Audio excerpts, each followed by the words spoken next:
Dan sudah bergabung bersama Good Morning melalui sambungan Skype Dr. Rendra Bramanti, tenaga medis yang sempat terpapar COVID-19. Good morning Dr. Rendra. Good morning. Waduh, senang sekali ya kita melihat nampaknya Dr. Rendra ini sudah sehat begitu ya. Makin segar juga. Makin segar dan memang juga ini merupakan suatu inspirasi juga nih untuk para pasien mungkin yang sedang berjuang melawan COVID-19 dan juga para tenaga medis yang hingga saat ini juga masih menjadi garda terdepan untuk melawan virus ini. Dan melihat apresiasi yang diberikan warga Inggris tadi, kemudian juga beberapa waktu lalu masyarakat Indonesia juga memberikan bunga untuk para tenaga medis. Bagaimana tanggapan Dr. Rendra? Pertama, saya mengucapkan apresiasi ya. Sebenarnya juga sama yang seperti kami rasakan di sini, terutama yang saya rasakan kemarin. Jadi dari warga, kebetulan di daerah kami, di sekitar rumah kami di Trenggalek, baik dari teman-teman warga di situ maupun dari seluruh jajaran Pemda, dinas, kemudian juga teman-teman dari rumah sakit seperti Tulungagung sangat mensupport kami penuh. Jadi dengan hampir sama seperti yang dilakukan oleh teman-teman yang di Inggris itu.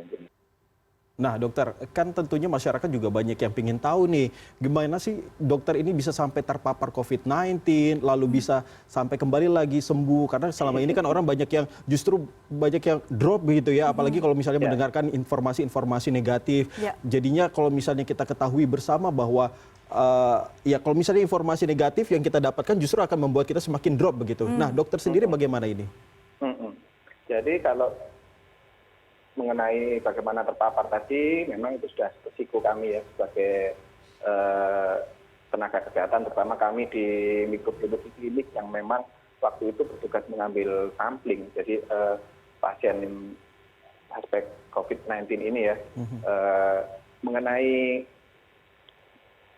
panik, ya memang itu yang mungkin yang pertama yang harus kita selesaikan dulu untuk teman-teman atau pasien atau beberapa teman-teman yang terindikasi dari hasil pemeriksaan konfirm gitu ya, atasi dulu panik itu. Jadi kalau kami ya memang ya sudahlah, waktu itu kami tidak baca berita-berita yang negatif-negatif. Kami isolasi mandiri, kami tenangkan pikiran, kami baik-baik di situ ya tidak mendengarkan berita-berita yang negatif. Memang sengaja kami karena mendengarkan berita-berita yang negatif itu kadang-kadang mungkin malah di TV itu yang kematian di Filipina itu malah membuat kita drop kan. Justru kesehatan psikis itu sangat penting untuk dijaga ya dok ya. Iya. Dan ini selain mengisolasi diri, namun apa saja yang dokter lakukan hingga akhirnya sembuh dari COVID-19 kemarin? Karena yang informasi yang kami dapatkan, dokter juga bergejalanya tidak begitu parah begitu ya dok ya? Ya, jadi kalau istilah sembuh, sebenarnya dari awal kami tidak ada gejala apa-apa, tapi memang waktu dilakukan screening, setelah kami melakukan pemeriksaan, ternyata confirm. Dan itu sejak awal, jadi memang kami tidak ada gejala keluhan apa-apa ya. Nah, sampai negatifnya ya memang kita kami melakukan isolasi sendiri. Kebetulan waktu itu saya memilih melakukan isolasi sendiri di rumah. Jadi ya sudah, kami melakukan hal-hal yang positif ya, yang banyak kegiatan-kegiatan mengisi, pokoknya tidak kita sibukkan supaya tidak membaca berita-berita yang negatif gitu. Jadi akhirnya ya alhamdulillah bisa lagi bisa negatif. Baik dok, tentunya ini patut kita syukuri juga dokter sekarang sudah bisa menyapa kita juga di sini dan juga terlihat juga sangat segar sekali. Nah ini berbicara soal sewaktu dokter terpapar COVID-19. Nah ini tentunya kan kalau sekarang ini sudah masih di rumah kalau saya lihat, apakah ini memang berarti bahwa dokter ini masih mengisolasi diri atau justru sudah biasa saja, sudah beraktivitas normal dan juga bahkan mungkin sudah puasa juga ini dokter? Sudah sibuk kayaknya. Iya. Sudah beraktivitas normal. Kami sudah beraktivitas normal sejak hasil kedua negatif. Itu kebetulan begitu hasil kedua keluar, besoknya itu kami langsung diundang oleh Bapak Bupati Tulungagung, oleh Pak Dir untuk rapat bersama. Kebetulan kami juga sebagai Satgas COVID di Tulungagung ya. Jadi besoknya langsung sudah beraktivitas sampai sekarang.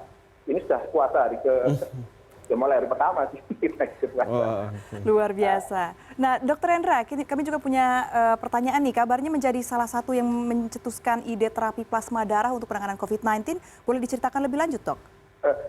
Sebenarnya bukan pertama sih, dulu itu pernah juga kepikiran waktu awal-awal dulu. Itu memang sebenarnya juga sudah lama, kebetulan kami juga sudah baca kesempatan. Tapi jadi bukan pertama, maksud kami pertama untuk teman-teman saya sekedar cerita aja dulu waktu ke teman-teman di dokter Rizka.